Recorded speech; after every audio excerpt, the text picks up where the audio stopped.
ಧರ್ಮಸ್ಥಳದ ವಿರುದ್ಧ ನಡೀತಾ ಇರುವಂತಹ ಅಪಪ್ರಚಾರದ ವಿರುದ್ಧ ಒಂದು ಕಡೆ ಭಕ್ತರು ಸಿಡಿದೆದ್ದಿದ್ದಾರೆ, ಆಕ್ರೋಶವನ್ನು ಹೊರಹಾಕ್ತಾ ಇದ್ದಾರೆ. ಇದರ ನಡುವೆ ಬಿಜೆಪಿ ಕೂಡ ಧರ್ಮ ಕಹಳೆಯನ್ನು ಮೊಳಗಿಸಿದೆ. ಧರ್ಮಸ್ಥಳದ ಬಗ್ಗೆ ಅಪಪ್ರಚಾರದ ವಿರುದ್ಧ ಬಿಜೆಪಿ ಆಕ್ರೋಶವನ್ನು ಹೊರಹಾಕ್ತಾ ಇದೆ.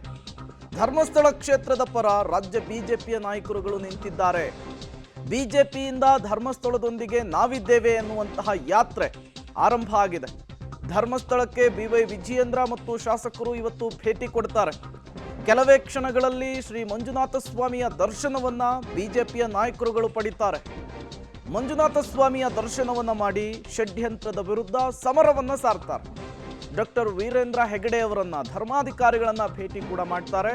ಬಿಜೆಪಿಯ ರಾಜ್ಯಾಧ್ಯಕ್ಷ ಬಿವೈ ವಿಜಯೇಂದ್ರ ಸೇರಿ ಬಿಜೆಪಿಯ ಹಲವು ನಾಯಕರುಗಳು ಈ ಮೂಲಕ ಧರ್ಮಸ್ಥಳದ ವಿಚಾರದಲ್ಲಿ ಬಿಜೆಪಿ ಸ್ಪಷ್ಟ ನಿಲುವನ್ನು ತಾಳಿರುವಂಥದ್ದು ನೀವು ಕೂಡ ವಿಜುವಲ್ಸ್ ಅನ್ನು ಗಮನಿಸ್ತಾ ಇದ್ದೀರಿ. ಬಿಜೆಪಿಯ ರಾಜ್ಯಾಧ್ಯಕ್ಷ ಬಿವೈ ವಿಜಯೇಂದ್ರ ನೇತೃತ್ವದಲ್ಲಿ ಬಿಜೆಪಿಯ ಹಲವು ಶಾಸಕರುಗಳು, ನಾಯಕರುಗಳು ಇವತ್ತು ಧರ್ಮಸ್ಥಳಕ್ಕೆ ಭೇಟಿ ಕೊಟ್ಟಿದ್ದಾರೆ. ಶ್ರೀ ಮಂಜುನಾಥ ಸ್ವಾಮಿಯ ದರ್ಶನವನ್ನು ಪಡೆಯೋದಕ್ಕೆ ಮುಂದಾಗ್ತಾ ಇದ್ದಾರೆ.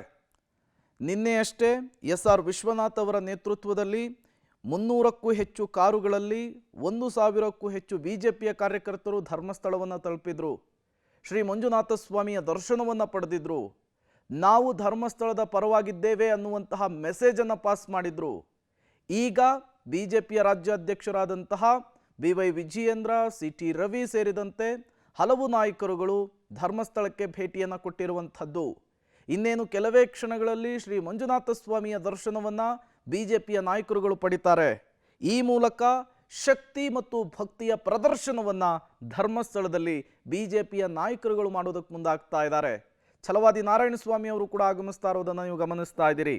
ವಿಧಾನ ಪರಿಷತ್ನ ವಿಪಕ್ಷ ನಾಯಕರು ಇವತ್ತು ಬಿಜೆಪಿಯ ಬಹುತೇಕ ನಾಯಕರು ಧರ್ಮಸ್ಥಳದಲ್ಲಿಯೇ ಇರ್ತಾರೆ. ಶ್ರೀ ಮಂಜುನಾಥ ಸ್ವಾಮಿಯ ದರ್ಶನವನ್ನು ಮಾಡ್ತಾರೆ. ಧರ್ಮಸ್ಥಳದ ಧರ್ಮಾಧಿಕಾರಿ ವೀರೇಂದ್ರ ಹೆಗಡೆ ಅವರನ್ನು ಕೂಡ ಭೇಟಿಯಾಗಿ ಅವರ ಜೊತೆಗೂ ಕೂಡ ಮಾತುಕತೆಯನ್ನು ನಡೆಸ್ತಾರೆ. ಈಗಾಗಲೇ SITಯ ಇನ್ವೆಸ್ಟಿಗೇಷನ್ನು ಒಂದು ತಾರ್ಕಿಕ ಅಂತ್ಯಕ್ಕೆ ಬಂದಂತೆ ಕಾಣಿಸ್ತಾ ಇದೆ. 15 ದಿನಗಳಿಂದ 17 ಸ್ಥಳಗಳನ್ನು ಅಗೆದರೂ ಕೂಡ ಯಾವುದೇ ಅಸ್ಥಿಪಂಜರದ ಕುರುಹು ಸಿಕ್ಕಿಲ್ಲ.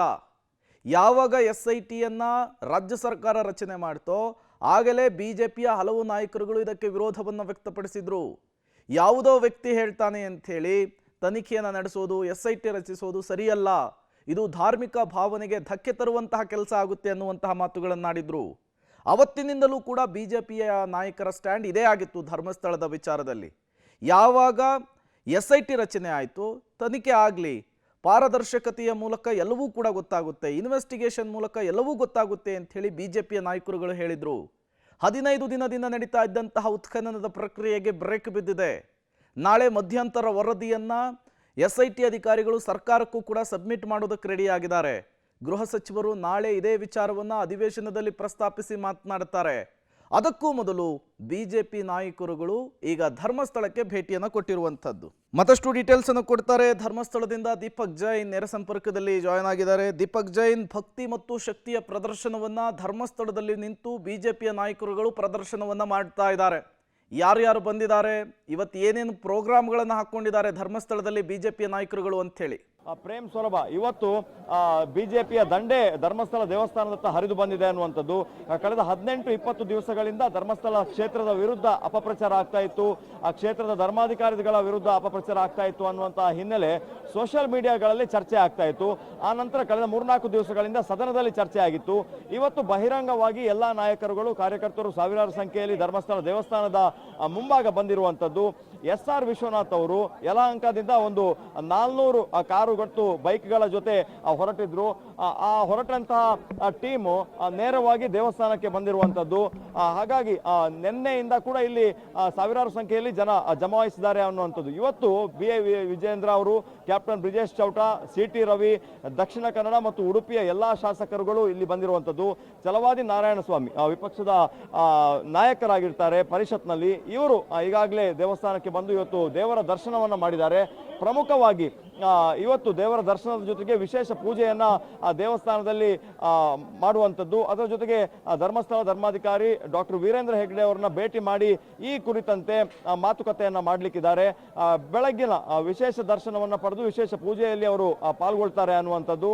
ಹಾಗಾಗಿ ಸದನದಲ್ಲಿ ಒಂದು ಬಹಿರಂಗವಾಗಿ ಈ ವಿಚಾರದ ಬಗ್ಗೆ ಹೇಳಿಕೆಗಳನ್ನು ಕೊಟ್ಟದ್ದು. ಅದರ ಹೊರತಾಗಿ ಇವತ್ತು ನೇರವಾಗಿ ದೇವಸ್ಥಾನದ ಅಂಗಳಕ್ಕೆ ಬಂದು ಈ ತರದ ಒಂದು ಅಪಪ್ರಚಾರ ನಡೀತಾ ಇದೆ, ಇದರ ಹಿಂದೆ ಷಡ್ಯಂತ್ರ ಇದೆ ಅನ್ನುವಂತಹ ಹಿನ್ನೆಲೆಯಲ್ಲಿ ನೇರವಾಗಿ ದೇವಸ್ಥಾನದ ಮುಂದೆ ಕಾಣಿಸಿಕೊಂಡು ಒಂದು ಬೆಂಬಲವನ್ನ ಕೊಡ್ತಾ ಇರುವಂತಹ ಬೆಳವಣಿಗೆ ನಡೀತಾ ಇದೆ. ಪ್ರೇಮ್, ಓಕೆ, ಹಾಗೆ ಸಂಪರ್ಕದಲ್ಲಿರಿ ದೀಪಕ್, ಮತ್ತಷ್ಟು ಅಪ್ಡೇಟ್ಸ್ ಪಡಿತೀವಿ. ನೀವು ಕೂಡ ದೃಶ್ಯಾವಳಿಗಳನ್ನು ಗಮನಿಸ್ತಾ ಇದ್ದೀರಿ. ಈಗಾಗಲೇ ದೇವರ ದರ್ಶನವನ್ನು ಪಡೆದು ಬಿಜೆಪಿಯ ನಾಯಕರುಗಳು ಬಂದಿದ್ದಾರೆ. BY ವಿಜಯೇಂದ್ರ, CT ರವಿ ಅವರು, ಛಲವಾದಿ ನಾರಾಯಣಸ್ವಾಮಿ ಅವರು, ಬ್ರಿಜೇಶ್ ಚೌಟ ಅವರಿದ್ದಾರೆ.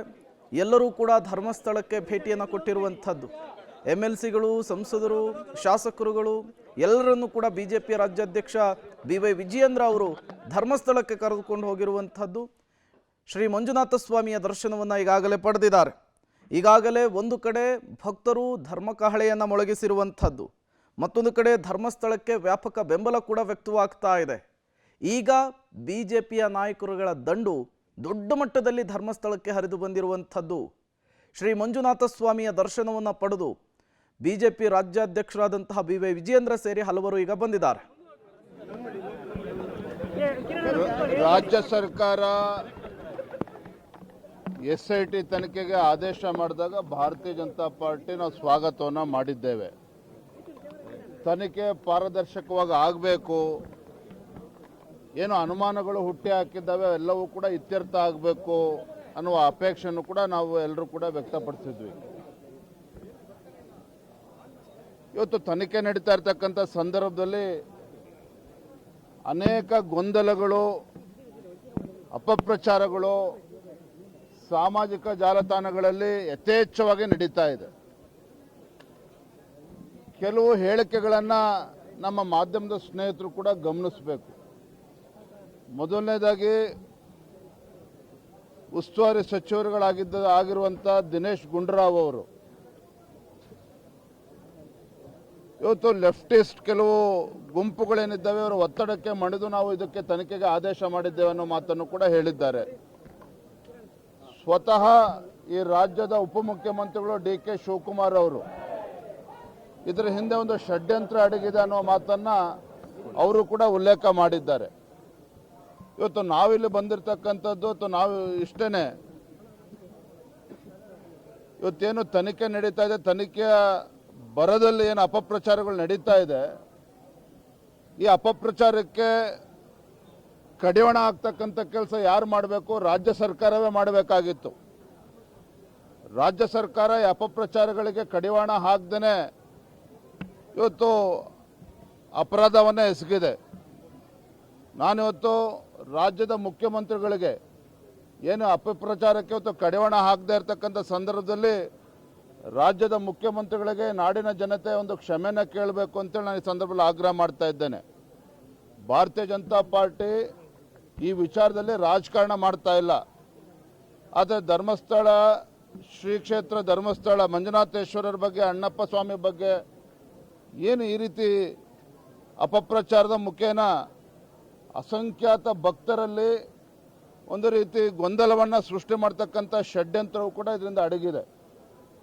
ಹಾಗಾಗಿ ನೋಡಿ, ದಿನೇಶ್ ಗುಂಡೂರಾವ್ ಅವರ ಹೇಳಿಕೆಗೆ ಖಂಡ್ರೆ ಅವರು ಏನು ಉತ್ತರ ಕೊಡ್ತಾರೆ, DK ಶಿವಕುಮಾರ್ ಅವರ ಹೇಳಿಕೆಗೆ ಖಂಡ್ರೆ ಅವರಾಗಲಿ ಮುಖ್ಯಮಂತ್ರಿಗಳಾಗಲಿ ಏನು ಉತ್ತರವನ್ನು ನೀಡ್ತಾರೆ? ನಾನು ಆಗಲೇ ಹೇಳಿದ್ನಲ್ಲ, ಭಾರತೀಯ ಜನತಾ ಪಾರ್ಟಿ ಧರ್ಮಸ್ಥಳದ ವಿಚಾರದಲ್ಲಿ, ಶ್ರೀ ಕ್ಷೇತ್ರದ ವಿಚಾರದಲ್ಲಿ ನಾವು ರಾಜಕಾರಣ ಮಾಡ್ತಾ ಇಲ್ಲ.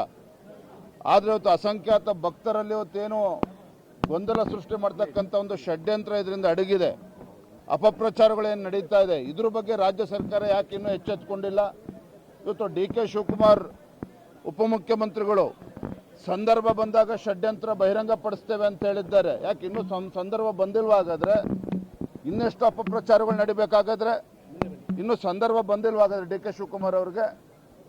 ಇದು ನಾನಲ್ಲ, ರಾಜ್ಯದ ಜನ ಇವತ್ತು ಪ್ರಶ್ನೆ ಕೇಳ್ತಾ ಇದ್ದಾರೆ ವಿಚಾರದಲ್ಲಿ.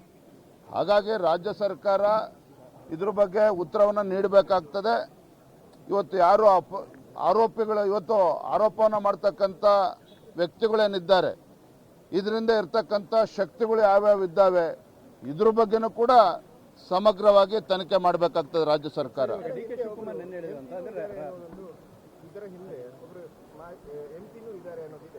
ನಾ ಯಾರ ಬಗ್ಗೆನೂ ಕೂಡ ಉಲ್ಲೇಖ ಮಾಡ್ತಾ ಇಲ್ಲ.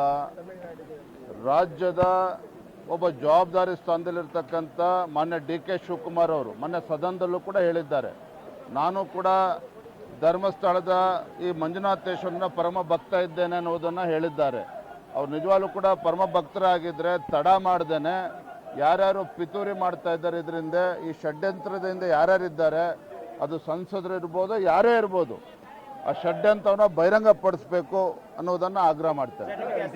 DK ಶಿವಕುಮಾರ್ ಹೇಳುವಂಥದ್ದು ಬಿಜೆಪಿ ಅವರು ಈ ವಿಚಾರದಲ್ಲಿ ರಾಜಕಾರಣ ಮಾಡ್ತಾ ಇದ್ದಾರೆ, ಆರಂಭಿಕ ಅಂತ ಸುಮ್ಮನೆ ಇದ್ರು ಅಂತ ಹೇಳಿ. ನಾನು ಹೇಳಿದ್ವಲ್ಲ, ನಾವು ತನಿಖೆ ಆಗಬೇಕು, ನಿಷ್ಪಕ್ಷಪಾತವಾಗಿ ತನಿಖೆ ಆಗಬೇಕು, ಪಾರದರ್ಶಕವಾಗಿ ತನಿಖೆ ಆಗಬೇಕು ಅಂದರೆ ಇವತ್ತು ಕೂಡ ನಾವು ಸುಮ್ಮನೆ ಕೂತಿದ್ದೇವೆ. ಭಾರತೀಯ ಜನತಾ ಪಾರ್ಟಿ ರಾಜಕಾರಣ ಮಾಡಿದ್ದೇ ಆಗಿದ್ದರೆ ಇದನ್ನ ಕಾಯ್ತಕ್ಕಂಥ ಅವಶ್ಯಕತೆ ಇಲ್ಲ. ಆದರೆ ಇವತ್ತು ಕೋಟ್ಯಾಂತರ ಭಕ್ತರು ಇವತ್ತು ಭಾಳ ನೋವಿನಲ್ಲಿದ್ದಾರೆ, ಇವತ್ತು ಆ ನೋವಿನಲ್ಲಿದ್ದಾರೆ. ಹಾಗಾಗಿ ನಾವು ಅದಕ್ಕೆ ರಾಜಕಾರಣ ಮಾಡ್ತಾ ಇಲ್ಲ. ಇವತ್ತು ಷಡ್ಯಂತ್ರ ಅಂತೇಳಿ ಉಪಮುಖ್ಯಮಂತ್ರಿಗಳು ಹೇಳಿದಂಥ ಸಂದರ್ಭದಲ್ಲಿ ಆ ಷಡ್ಯಂತ್ರ ಬಹಿರಂಗ ಪಡಿಸ್ಬೇಕು ಅನ್ನೋದನ್ನ ಆಗ್ರಹ ಮಾಡ್ತಾರೆ. ಫಂಡಿಂಗ್ ಎಲ್ಲ ಮಾಡಿದೆ ಒಂದು ಕೊಡ್ತಾರೆ, ನಾಳೆ ಸದನದಲ್ಲಿ ಅವರು ವರದಿ ಕೊಡ್ತಾರೆ. ಆದರೆ ಒಂದು ಈಗ ಈ ಎಲ್ಲ ಬೆಳವಣಿಗೆಗಳ ಹಿಂದೆ ಒಂದು ಲೆಫ್ಟಿಸ್ಟ್ ಗ್ರೂಪ್ ಇದೆ ಅಂತ ಫಂಡಿಂಗ್ ಆಗಿದೆ. ಎಡಪಂಥೀಯ ಸಂಘಟನೆಗಳಿದ್ದಾವೆ ಅಂತೇಳಿ ಸ್ವತಃ ದಿನೇಶ್ ಗುಂಡೂರಾವ್ ಹೇಳಿದ್ದಾರೆ. ಎಡಪಂಥೀಯ ಸಂಘಟನೆಗಳು ಇದರಿಂದ ಇದ್ದಾರೆ ಅಂತ ಹೇಳಿದ್ರೆ ಎಲ್ಲವೂ ಕೂಡ ಸಮಗ್ರವಾಗಿ ತನಿಖೆ ಆಗಬೇಕು. ಇದೇನು ತನಿಖೆ ಏನು ನಡೀತಾ ಇದೆ, ತನಿಖೆ ಹೇಗೆ ನಡಿಬೇಕು ಅದನ್ನು ನಾನು ಹೇಳೋದಕ್ಕೆ ಸಾಧ್ಯ ಇಲ್ಲ. ಆದರೆ ಒಂದಂತೂ ಸತ್ಯ, ನಾವು ಸದನದಲ್ಲೂ ಕೂಡ ಆಗ್ರಹ ಪಡಿಸಿದ್ದೇವೆ, ಇದ್ರ ಬಗ್ಗೆ ಮಧ್ಯಂತರ ವರದಿಯನ್ನು ರಾಜ್ಯ ಸರ್ಕಾರ ಮಂಡಿಸಬೇಕು. ಇದನ್ನು ಹುಚ್ಚಾಟ ಹೇಗೆ ಮುಂದುವರಿದೇನೆ ಇದು ಎಲ್ಲದಕ್ಕೂ ಕೂಡ ಶೀಘ್ರದಲ್ಲೇ ಇತಿಶ್ರೀ ಹಾಡಬೇಕು. ಧನ್ಯವಾದ.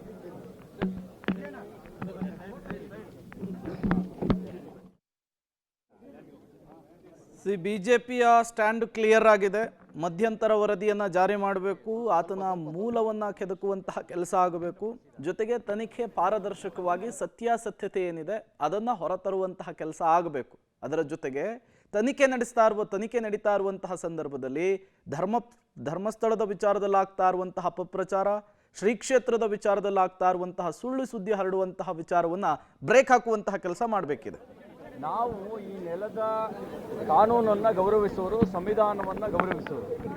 ತನಿಖೆಯನ್ನು ನಾವು ಪ್ರಶ್ನಿಸೋದಿಲ್ಲ. ತನಿಖೆಗೆ ಮೊದಲೇ ಧರ್ಮಸ್ಥಳದ ಬಗ್ಗೆ ಅಪಪ್ರಚಾರ ಮಾಡಿದಂಥ, ಧರ್ಮಾಧಿಕಾರಿಯ ಬಗ್ಗೆ ಅಪಪ್ರಚಾರ ಮಾಡಿದಂಥ ಅವರ ಹಿನ್ನೆಲೆಯೂ ತನಿಖೆ ಆಗಬೇಕು. ಈಗಾಗಲೇ ಉಪಮುಖ್ಯಮಂತ್ರಿಗಳು ಷಡ್ಯಂತ್ರ ಇದೆ ಅಂತ ಹೇಳಿದ್ದಾರೆ. ಆ ಷಡ್ಯಂತ್ರ ಏನು ಅನ್ನೋದನ್ನು ಅವ್ರು ಬಹಿರಂಗಪಡಿಸಬೇಕು. ಸತ್ಯ ಹೇಳೋದಕ್ಕೆ ಹೆದರಿಕೆನಾ ಮಾನ್ಯ ಉಪಮುಖ್ಯಮಂತ್ರಿಗಳೇ? ಸತ್ಯ ಹೇಳಕ್ಕೆ ನಿಮಗೆ ಹೆದರಿಕೆ ಇಲ್ಲ ಅನ್ನೋದಾದರೆ ಆ ಷಡ್ಯಂತ್ರ ಮತ್ತು ಷಡ್ಯಂತ್ರದ ಹಿಂದಿರ್ತಕ್ಕಂಥ ರಾಜಕಾರಣ, ಷಡ್ಯಂತ್ರದ ಹಿಂದಿರ್ತಕ್ಕಂಥ ಶಕ್ತಿ ಅದು ಯಾವುದು ಅನ್ನೋದನ್ನು ತಾವು ಬಹಿರಂಗಪಡಿಸಬೇಕಾದ ಅನಿವಾರ್ಯತೆ ಇದೆ. ಈಗ ನೀವು ಹೇಳದೇ ಇದ್ದರೆ ಇನ್ಯಾವಾಗ ಹೇಳ್ತೀರಿ? ಈಗಲೇ ಹೇಳೋಕ್ಕೆ, ಸತ್ಯ ಹೇಳೋಕ್ಕೆ ಇದೇ ಸೂಕ್ತವಾಗಿರ್ತಕ್ಕಂಥ ಕಾಲ. ಷಡ್ಯಂತ್ರ ಏನು ಅನ್ನೋದನ್ನು ಬಹಿರಂಗಪಡಿಸಬೇಕು ಅಂಥೇಳಿ ನಾನು ಆಗ್ರಹಿಸ್ತೇನೆ. ತನಿಖೆ ಯಾವ ರೂಪದಲ್ಲಿ ಅವರು ತನಿಖಾಧಿಕಾರಿಗಳು ಮಾಡ್ತಾರೆ ಮಾಡಲಿ. ಆದರೆ ತನಿಖೆಗೆ ಮುಂಚೆನೇ ಅಪರಾಧಿ ಸ್ಥಾನ ಕಟ್ಟಿದ್ರಲ್ಲ, ಒಂದು ಅಪನಂಬಿಕೆ ಹುಟ್ಟಾಕುವಂಥ ಪ್ರಯತ್ನ ಮಾಡಿದ್ರಲ್ಲ, ಇದು ಒಂದು ಷಡ್ಯಂತ್ರದ ಭಾಗ. ಇದ್ರ ಹಿಂದ್ಗಡೆ ಮತಾಂಧತೆ ಇದೆ. ಈ ಷಡ್ಯಂತ್ರದ ಹಿಂದ್ಗಡೆ, ಇದ್ರ ಹಿಂದ್ಗಡೆ ಮತಾಂತರ ಮಾಡುವಂಥ ಮಾಫಿಯಾ ಇದೆ, ಮತಾಂತರದ ಮಾಫಿಯಾ ಇದೆ. ಒಮ್ಮೆ ಶ್ರದ್ಧಾಭಂಗ ಆದರೆ ಆ ಶ್ರದ್ಧಾಭಂಗದ ಲಾಭವನ್ನು ಪಡಿಬೇಕು ಅನ್ನುವಂಥ ಹುನ್ನಾರ ಇದೆ. ಯಾಕೆ ಅಂದರೆ ನೋಡಿ, ನಾವೆಲ್ಲ ಸಣ್ಣ ಮಕ್ಕಳಿದ್ದಾಗ ನಮಗೆ ಹುಂಡಿಗೆ ಮುಡುಪು ಹಾಕ್ಸೋರು, ಅದನ್ನು ತಗೊಬಂದು ನಮ್ಮ ಕೈನಲ್ಲಿ ಇಲ್ಲಿ ಅರ್ಪಣೆ ಮಾಡಿಸೋರು. ಸಣ್ಣ ಇದು ನನ್ನೊಬ್ಬನಂದಲ್ಲ, ನಮ್ಮ ಪೂರ್ವಿಕರ ತಲೆಮಾರದಿಂದಲೂ ಬೆಳೆದು ಬಂದಿರೋದು. ಅಂಥ ಒಂದು ಶ್ರದ್ಧೆಯನ್ನು ಭಂಗ ಮಾಡಬೇಕು ಅನ್ನುವಂಥ ಒಂದು ಷಡ್ಯಂತ್ರದ ಭಾಗ ಇದೆ. ನಾನು ಅವ್ರಿಗೆ ಕೇಳಕ್ಕೆ ಬಯಸ್ತೇನೆ, ಅನ್ನ ಕೊಡೋದು ತಪ್ಪ? ಯಾವುದೇ ಜಾತಿಯ ತಾರತಮ್ಯ ಮಾಡದೆ ಚಿಪ್ನಲ್ಲಿ ಅನ್ನ ಕೊಡ್ತಿದ್ದ ಕಾಫಿ ಕೊಡ್ತಿದ್ದ ಕಾಲದಲ್ಲಿ ಇಲ್ಲಿ ಸಹಪಂಕ್ತಿ ಭೋಜನ ಮಾಡಿದ್ದು ಅಪರಾಧನ? ಅಕ್ಷರ ದಾಸೋಹ ಮಾಡಿದ್ದು ಅಪರಾಧನ? ಆರೋಗ್ಯ ಕ್ಷೇತ್ರಕ್ಕೆ ಕೊಡುಗೆ ಕೊಟ್ಟಿದ್ದು ಅಪರಾಧನ? ಪುರಾತನ ದೇವಸ್ಥಾನಗಳನ್ನು ಧರ್ಮೋತ್ಥಾನ ಟ್ರಸ್ಟ್ಗಳ ಮೂಲಕ ಜೀರ್ಣೋದ್ಧಾರ ಮಾಡಿದ ಅಪರಾಧನ, ಗ್ರಾಮಗಳಲ್ಲಿ ನೆರವು ಕೇಳ್ಕೊಂಡು ಬಂದವರಿಗೆ ದೇವಾಲಯಕ್ಕೆ ನೆರವು ಕೊಟ್ಟಿದ್ದ ಅಪರಾಧನ, ಜನಸಾಮಾನ್ಯರು ಬದುಕು ಕಟ್ಕೊಳ್ಳೋದಕ್ಕೆ ನೆರವು ನಿಂತಿದ್ದು ಧರ್ಮಸ್ಥಳದ ಅಪರಾಧನ. ಇದು ಧರ್ಮಸ್ಥಳಕ್ಕೆ ಭೇಟಿ ಕೊಟ್ಟಂತಹ ಬಿಜೆಪಿ ನಾಯಕರುಗಳ ಮಾತು. ನಾಳೆ ಅಧಿವೇಶನದಲ್ಲಿ ಗೃಹ ಸಚಿವರು ಬಿಜೆಪಿಗರು ಎತ್ತಿದಂತಹ ಪ್ರಶ್ನೆಗೆ ಉತ್ತರವನ್ನು ಕೊಡ್ತಾರೆ. ಮತ್ತೇನೆಲ್ಲ ಬೆಳವಣಿಗೆಗಳಾಗುತ್ತೆ ಅನ್ನೋದು ಸದ್ಯಕ್ಕಿರುವಂತಹ ಕುತೂಹಲ.